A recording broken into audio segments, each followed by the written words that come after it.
ETV news కి స్వాగతం. శ్రీ సిటీని అత్యుత్తమ ఎకనామిక్ జోన్ గా తయారు చేయాలన్నదే తన ఆలోచన అని ముఖ్యమంత్రి చంద్రబాబు తెలిపారు. శ్రీ సిటీకి ఐజీబీసీ గోల్డెన్ రేటింగ్ గుర్తింపు కోసం కృషి చేస్తున్నట్లు తెలిపారు. తిరుపతి జిల్లా శ్రీ సిటీలో పర్యటించిన చంద్రబాబు 15 సంస్థల కార్యకలాపాలు ప్రారంభించారు. శ్రీ సిటీలో మరో 7 సంస్థలకు శంకుస్థాపన చేశారు. శ్రీ సిటీ బిజినెస్ సెంటర్లో పలు కంపెనీల సీఈఓలతో సమావేశమైన చంద్రబాబు ఏపీలో పరిశ్రమల ఏర్పాటుకు అవసరమైన మౌలిక సదుపాయాలపై వివరించారు. శ్రీ సిటీలో పచ్చదనం కోసం 100% వర్షపు నీటి సంరక్షణ, చల్లని వాతావరణ కల్పనకు చర్యలు తీసుకుంటున్నట్లు తెలిపారు. ఉత్పత్తి, లాజిస్టిక్స్ ధరల తగ్గింపు దిశగా ప్రభుత్వం చర్యలు తీసుకుంటుందని సీఈఓలకు వివరించారు. ప్రస్తుతం ఇంటింటికి నీరు, విద్యుత్, ఫైబర్ నెట్ అందిస్తున్నామని, గ్యాస్ కాకుండా ఏసీ కూడా పైప్ లైన్ల ద్వారా తీసుకువచ్చే దిశగా చర్యలు తీసుకుంటామన్నారు. విజన్ 2047 ప్రణాళికతో ముందుకు వెళ్తున్నామని చంద్రబాబు వివరించారు. ఆంధ్రప్రదేశ్లోని అన్ని పంచాయతీలు ఈ నెల 23 నుంచి గ్రామ సభలు నిర్వహిస్తామని ఉప ముఖ్యమంత్రి పవన్ కళ్యాణ్ స్పష్టం చేశారు.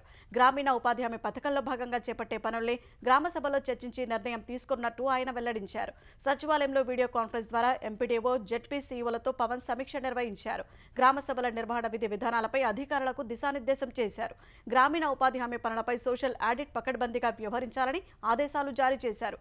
ప్రతి రూపాయి బాధ్యతతోనే వ్యయం చేయాలన్న పవన్ ఉపాధి హామీ పథకం లక్ష్యాలను సాధించాలని దిశానిర్దేశం చేశారు. ఫైబర్ నెట్ మాజీ ఎండీ మధుసూదన్ రెడ్డిని సస్పెండ్ చేశారు. ఫైబర్ నెట్ కార్పొరేషన్లో అవినీతిని కప్పిపుచ్చుకునేందుకు మధుసూదన్ రెడ్డి ప్రయత్నాలు చేస్తున్నందున సస్పెండ్ చేస్తున్నట్టు ప్రభుత్వం ఉత్తర్వుల్లో పేర్కొంది. ఫైబర్ నెట్లో నిబంధనలకు విరుద్ధంగా ప్రైవేటు వ్యక్తులను ఉద్యోగులుగా నియామకం చేశారని అభియోగాలు నమోదు చేసింది. ఇదే సమయంలో రికార్డులను ట్యాంపర్ చేస్తున్నారని ఆరోపించింది. సాక్ష్యాలను ధ్వంసం చేస్తున్నారని తన ఉత్తర్వుల్లో తెలిపింది. మరోవైపు మధుసూదన్ రెడ్డి డెప్యుటేషన్ మరో 6 నెలలు పొడిగించాలంటూ ఏపీ ప్రభుత్వం రైల్వే బోర్డు చైర్మన్ కు లేఖ రాసింది. మరో 2 రోజుల్లో ఏపీలో మధుసూదన్ రెడ్డి డెప్యుటేషన్ ముగియనుండగా ఏపీ ఫైబర్ నెట్లో జరిగిన అక్రమాలపై విచారణ జరుగుతున్నందున ఆయన డెప్యుటేషన్ పొడిగించాలని ఏపీ సర్కార్ రైల్వే బోర్డును కోరింది. రైల్వే అకౌంట్స్ సర్వీస్ నుంచి 2019 ఆగస్టు 26న ఏపీకి వచ్చిన మధుసూదన్ రెడ్డి డెప్యుటేషన్ ఆగస్టు 22న ముగుస్తుండగా మరో 6 నెలలు పొడిగించాలని ప్రభుత్వం కోరింది. సస్పెన్షన్లో ఉన్న ఏపీ ఎండీసీ మాజీ ఎండీ వీజీ వెంకటరెడ్డి డెప్యుటేషన్ను ఏపీ సర్కారు పొడిగించింది. 2024 ఆగస్టు 31 వరకు వెంకటరెడ్డి డెప్యుటేషన్ పొడిగిస్తున్నట్టు కోస్ట్ గార్డు ప్రధాన కార్యాలయం ఏపీ ప్రభుత్వానికి లేఖ రాసింది. వెంకటరెడ్డి అవినీతి వ్యవహారాలు, సర్వీస్ నిబంధనల ఉల్లంఘనలపై కేంద్ర సిబ్బంది వ్యవహారాల శాఖ కూడా తెలియజేసినట్టు వెల్లడించింది. 2024 ఆగస్టు 31తో వెంకటరెడ్డి ఉద్యోగ విరమణ కూడా చేయనున్నట్టు సీఎస్కు రాసిన లేఖలో కోస్ట్ గార్డు తెలిపింది. తదుపరి చర్యలు ఏపీ ప్రభుత్వమే తీసుకోవాలని స్పష్టం చేసింది. ఇసుక గనుల శాఖలో అక్రమాలపై వీజీ వెంకటరెడ్డిని ప్రభుత్వం ఇప్పటికే సస్పెండ్ చేసింది. తెలంగాణలో జరిగిన రుణమాఫీ దేశంలో ఇంతవరకు ఎప్పుడూ జరగలేదని మంత్రి ఉత్తమ్ కుమార్ రెడ్డి అన్నారు. హైదరాబాద్ జలసౌధలో మాట్లాడిన ఆయన రుణమాఫీపై రాజకీయ దురుద్దేశంతో విపక్షాలు తప్పుడు ప్రచారం చేస్తున్నాయన్నారు. సాంకేతిక కారణాల వల్ల రుణమాఫీ జరగని వారికి రాష్ట్ర ప్రభుత్వం ఖచ్చితంగా చేస్తుందని తెలిపారు. 10 ఏళ్లు అధికారంలో ఉన్న బీఆర్ఎస్ ఇచ్చిన హామీలు నిలబెట్టుకోలేదన్న మంత్రి గతంలో రుణమాఫీపై బీఆర్ఎస్ ప్రభుత్వం అబద్దాలు చెప్పిందని ధ్వజమెత్తారు. రాష్ట్ర ప్రభుత్వంపై ఆర్థిక భారం ఉన్న రైతులకు పెద్ద ఎత్తున రుణమాఫీ చేశామని మరో మంత్రి జూపల్లి కృష్ణారావు అన్నారు. బీఆర్ఎస్ నేతలు కేటీఆర్, హరీష్ రావు చేసిన సవాళ్ల నుంచి తప్పించుకోవడానికే ఆరోపణలు చేస్తున్నారని విమర్శించారు. అర్హత ఉన్న ప్రతి రైతుకు రాష్ట్ర ప్రభుత్వం రుణమాఫీ చేస్తుందని జూపల్లి తెలిపారు. కాంగ్రెస్ ప్రభుత్వం కుసంస్కారంతో వ్యవహరిస్తోందని బీఆర్ఎస్ కార్యనిర్వాహక అధ్యక్షుడు కేటీఆర్ ధ్వజమెత్తారు. సచివాలయం ముందు తెలంగాణ తల్లి విగ్రహం స్థానంలో రాజీవ్ గాంధీ విగ్రహం పెట్టడం తెలంగాణ అస్తిత్వాన్ని దెబ్బతీయడమే అని కేటీఆర్ మండిపడ్డారు. తెలంగాణ తల్లి విగ్రహం కోసం అభివృద్ధి చేసిన ఐలాండ్లో రాజీవ్ గాంధీ విగ్రహం ఎలా పెడతారని ప్రశ్నించారు. బీఆర్ఎస్ మళ్లీ అధికారంలోకి రావడం ఖాయమన్న కేటీఆర్ అధికారంలోకి వచ్చిన తర్వాత రాజీవ్ గాంధీ విగ్రహం స్థానంలో తెలంగాణ తల్లి విగ్రహం ఏర్పాటు చేస్తామని స్పష్టం చేశారు. 10 ఏళ్లు అధికారంలో ఉన్న బీఆర్ఎస్ ఏ రోజు రాజీవ్ గాంధీ పేరు జోలికి వెళ్లలేదన్నారు. కాంగ్రెస్ చేస్తున్న ఈ దుస్సాహసానికి నిరసనగా తాము అధికారానికి రాగానే అంతర్జాతీయ విమానాశ్రయం పేరు మార్చి తెలంగాణ ప్రముఖుల పేరు పెడతామని కేటీఆర్ తెలిపారు. తెలంగాణలో జరిగే రాజ్యసభ ఎన్నికకు కాంగ్రెస్ అభ్యర్థిగా అభిషేక్ మను సింఘ్వి నామినేషన్ వేశారు. ఈ ఉదయం 11 గంటలకు ముఖ్యమంత్రి రేవంత్ రెడ్డి, డిప్యూటీ సీఎం భట్టి విక్రమార్క, మంత్రులు శ్రీధర్ బాబు, తుమ్మల నాగేశ్వరరావు, పొన్నం ప్రభాకర్, సీతక్క, ప్రభుత్వ విప్లు, ఎమ్మెల్యేలతో కలిసి రిటర్నింగ్ అధికారిని కలిసిన సింఘ్వి తన నామినేషన్ పత్రాలు సమర్పించారు.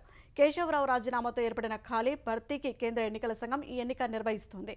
ఈ నెల 21 వరకు నామినేషన్ వేసేందుకు గడువు ఉండగా ప్రస్తుతం శాసనసభలో బలాబలాలను పరిశీలిస్తే కాంగ్రెస్ విజయం ఖాయంగా కనిపిస్తోంది. బారాసకు గెలిచే అవకాశాలు లేనందున నామినేషన్ గడువు ముగిసే నాటికి ఒకే నామినేషన్ దాఖలైతే సింఘ్వి ఏకగ్రీవంగా ఎన్నికైనట్లు ప్రకటిస్తారు. లేదంటే సెప్టెంబర్ 3న ఉప ఎన్నికకు పోలింగ్ నిర్వహించి అదే రోజు ఫలితం ప్రకటిస్తారు. హైదరాబాద్లోని పలు ప్రాంతాల్లో భారీ వర్షం కురిసింది. వర్షాల వల్ల పలు ప్రాంతాల్లో రహదారులపై భారీగా వరద నీరు నిలిచిపోయింది. వరద నీటి వల్ల పలు చోట్ల వాహనాలు నిలిచిపోవడంతో ప్రయాణికులు తీవ్ర ఇబ్బందులు పడ్డారు. షేక్పేట ఫ్లైఓవర్పై భారీగా వాహనాలు నిలిచిపోయాయి. దీంతో షేక్పేట, ఫిలింనగర్, గచ్చిబౌలి మార్గాల్లో భారీగా ట్రాఫిక్ జామ్ ఏర్పడింది. మెహదీపట్నం, టోలీచౌకి మార్గాల్లో కూడా భారీగా ట్రాఫిక్ జామ్ ఏర్పడటంతో పోలీసులు రోడ్లపై నిలిచిన నీటిని క్లియర్ చేశారు. అటు నిజామాబాద్, కరీంనగర్ జిల్లాలోనూ భారీ వర్షాలు కురిశాయి. ప్రధాని నరేంద్ర మోదీ రక్షాబంధన్ వేడుకలను చిన్నారులతో కలిసి జరుపుకున్నారు. ఢిల్లీ పాఠశాల విద్యార్థులు ప్రధాని నివాసానికి వెళ్లి ఆయనకు రాఖీ కట్టారు. అనంతరం మోదీ వారితో కొంతసేపు సరదాగా ముచ్చటించారు. చిన్నారులు రాఖీలు కట్టడం తనకు ఎంతో ఆనందాన్ని ఇచ్చిందని మోదీ సామాజిక మాధ్యమం ఎక్స్లో పోస్ట్ చేశారు. రాఖీ పండుగ వేళ దేశ ప్రజలకు మోదీ శుభాకాంక్షలు తెలిపారు. ఈ పండుగ బంధాలను మరింత తీపికరంగా చేయాలని, ఆప్యాయత, సామరస్య భావాలను బలోపేతం చేయాలని ఆకాంక్షించారు. రాఖీ పండుగను పురస్కరించుకుని ఒడిశా పూరీ తీరంలో ప్రముఖ సైకత శిల్పి సుదర్శన్ పట్నాయక్ రాఖీ ఆకృతిలో ఇసుక శిల్పాన్ని తీర్చిదిద్దారు. మహిళా సంక్షేమం, భద్రతకు కూటమి ప్రభుత్వం అత్యధిక ప్రాధాన్యత ఇస్తుందని ఏపీ విద్యా, ఐటీ శాఖల మంత్రి లోకేష్ తెలిపారు. ఉండవల్లిలోని నివాసంలో రాఖీ పౌర్ణమి వేడుక ఘనంగా నిర్వహించారు. నియోజకవర్గానికి చెందిన తెలుగు మహిళ ఆధ్వర్యంలో లోకేష్కు రాఖీలు కట్టారు. పార్టీ ఆవిర్భావం నుంచి మహిళా సాధికారతకు అన్ని విధాల అండగా నిలిచామని లోకేష్ గుర్తు చేశారు. మహిళలకు ఆస్తిలో సమాన హక్కు, మహిళా విశ్వవిద్యాలయం ఏర్పాటు చేసిన ఘనత తెలుగుదేశానికే దక్కుతుందన్నారు. మరోవైపు తెలుగుంటి ఆడపడుచులకు అనునిత్యం ఆశీస్సులు కురిపించే అక్కా చెల్లెలకు ముఖ్యమంత్రి చంద్రబాబు రాఖీ శుభాకాంక్షలు తెలిపారు. ఆడబిడ్డల ఆత్మగౌరవం, భద్రత, అభివృద్ధికి తమ ప్రభుత్వం కట్టుబడి ఉందన్నారు. ఢిల్లీ మద్యం కుంభకోణం కేసులో అరెస్టైన తన సోదరి కవితకు సుప్రీంకోర్టులో న్యాయం జరుగుతుందని బీఆర్ఎస్ కార్యనిర్వాహక అధ్యక్షుడు కేటీఆర్ ఆశాభావం వ్యక్తం చేశారు. రాఖీ పౌర్ణమి సందర్భంగా పలువురు బీఆర్ఎస్ మహిళా ప్రజాప్రతినిధులు, కార్యకర్తలు, ఇతరులు ఆయనకు రాఖీలు కట్టారు. తెలంగాణలోని సోదరీమణులకు రక్షాబంధన్ శుభాకాంక్షలు తెలిపిన కేటీఆర్ రాఖీ పౌర్ణమి రోజు కవిత ఇక్కడ లేకపోవడం బాధాకరమని ఆవేదన వ్యక్తం చేశారు. 155 రోజులుగా అనుభవిస్తున్న వేదనకు న్యాయం జరుగుతుందని కేటీఆర్ ఆశాభావం వ్యక్తం చేశారు.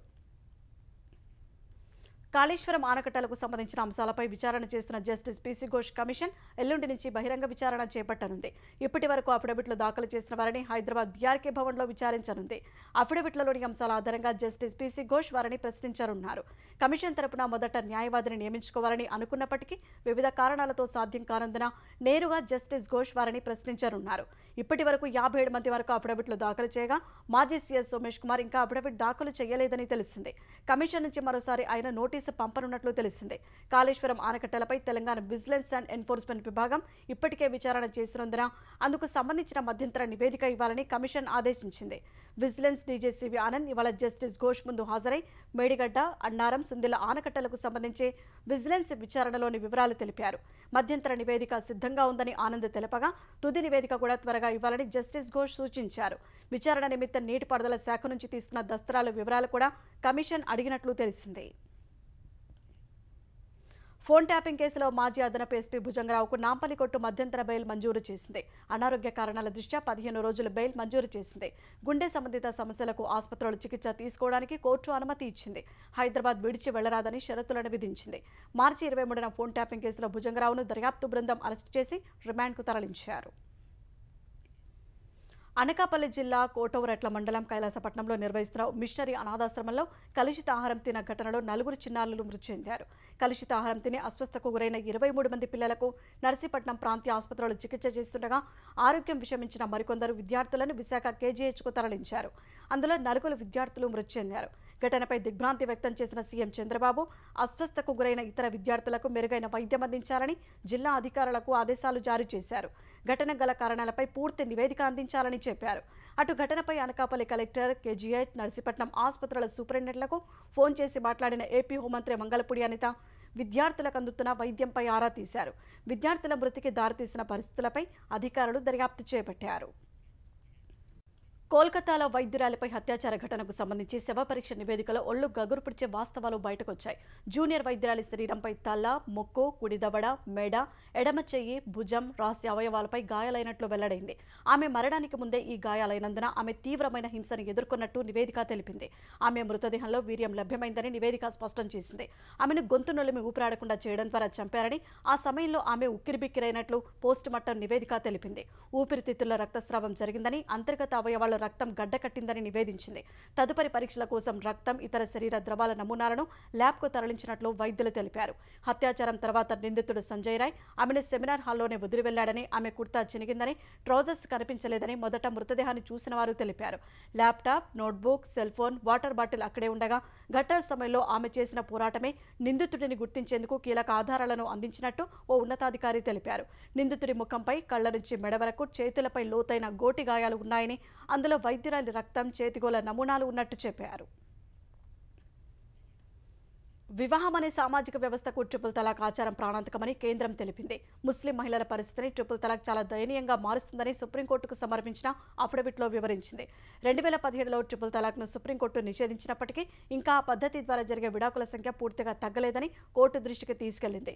ట్రిపుల్ తలాక్ కేసులో మహిళలకు పోలీసుల్ని ఆశ్రయించడం తప్ప మరో మార్గం లేదని, చట్టంలో శిక్షార్హమైన నిబంధనలు లేకపోవడంతో పోలీసులు భర్తలపై చర్యలు తీసుకోలేకపోతున్నారని వివరించింది. అందుకే కఠినమైన నిబంధనలు తక్షణం అవసరమని అభిప్రాయపడింది. ట్రిపుల్ తలాక్ను నిషేధించినందున ఇక దాన్ని నేరంగా పరిగణించాల్సిన అవసరం లేదని ఓ ముస్లిం సంస్థ సుప్రీంలో పిటిషన్ దాఖలు చేసింది. ముస్లిం మహిళల వివాహ హక్కుల చట్టం 2019 రాజ్యాంగ విరుద్ధమైందని ఆ సంస్థ పేర్కొంది. ఈ అంశంపై అఫిడవిట్ వేసిన కేంద్రం ఆ చట్టం రాజ్యాంగ లక్ష్యాలను చేరుకునేందుకు సాయపడుతుందని తెలిపింది. పార్లమెంటు ఆమోదించిన చట్టాల విఘ్నతలోకి వెళ్లలేమని గతంలో సుప్రీం చేసిన వ్యాఖ్యలను ప్రభుత్వం గుర్తు చేసింది.